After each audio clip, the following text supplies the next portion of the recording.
Hey, St. Pat's, coming at you this Wednesday, December 6th, 2017. It's actually the feast day of St. Nicholas.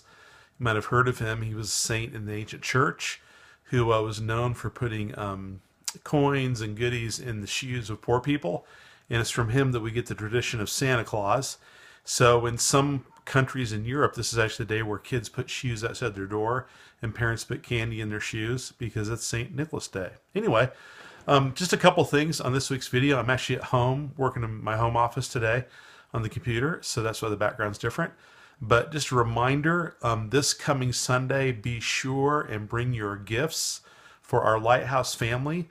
Make sure you remember that you should have instructions that were given at church. They need to be wrapped, they need to be specially marked, and we'll have a space set aside for you to set those when you bring those Sunday. It's the first thing to note. Second, a reminder that this Saturday night is Ladies' Night. There's a written announcement about that in the email coming to you, so be sure and look at that. And then really the last thing I want to mention is on December 24th, Christmas Eve, we are having a joint Christmas Eve worship with Apostles Anglican Church at 6:30 p.m. It's going to be a family-friendly worship service. Number one, nothing but traditional Christmas carols. Our former music director, my son Dylan Matthews, will be leading, and I think he's putting together a team. I'm hoping it's going to be people from both St. Pat's and Apostles that'll be leading the music. And then we're going to have our spontaneous Christmas pageants. So we have some things, Apostles has some things. So when kids come, even kids that are guests, they'll be given a simple kind of item to use as a costume.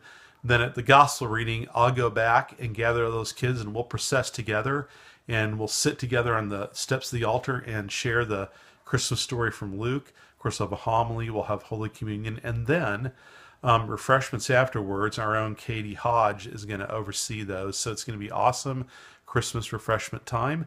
Service begins at 6:30. And last year, you might remember on Sunday, I handed out cards, invite cards you can use to invite guests to the Christmas Eve service, and also a prayer card you can use to write some names down to be praying over for them, for folks to be open to that invite. And I mentioned that of all the services in the year in North America, the one service that people that are unchurched are most likely to go to is Christmas Eve.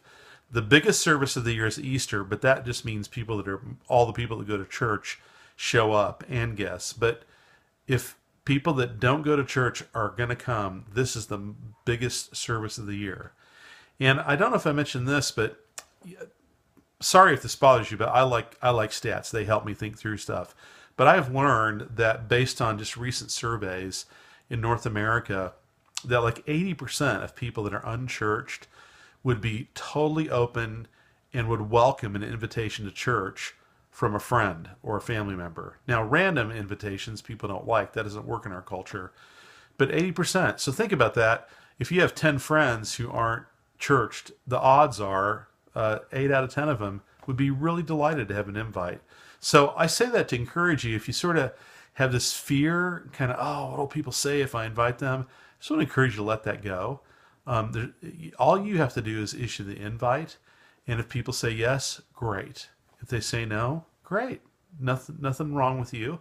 They can say no, and they can choose not to come. I want to encourage you to use that invite card to make a hand, to hand that off to someone as you invite them, and then either offer to bring them and definitely offer to host them. I always, when I invite a guest, I say, hey, when you come, I'll watch for you and I'll be with you. You can sit with me and I'll let you know everything that's going on so you don't have to feel odd or the odd person out, and you can join in as you feel comfortable. So encourage you to do that. I already have 3 people on my list and I'm pretty sure going to come. I'm planning on inviting. I talked to someone today who has 2 friends he's going to invite. So people are thinking about this. People are praying about this. Encourage you to do that, because what a great night to let people hear about the love of Jesus on Christmas Eve. I think it's going to be a great service. I think it's going to be a great time for some ministry and mission synergy between Apostles and St. Pat's to happen, and I'm looking forward to it. Well, with that in mind, let me say goodbye, and you all have a great week, and I'll see you on Sunday. God bless.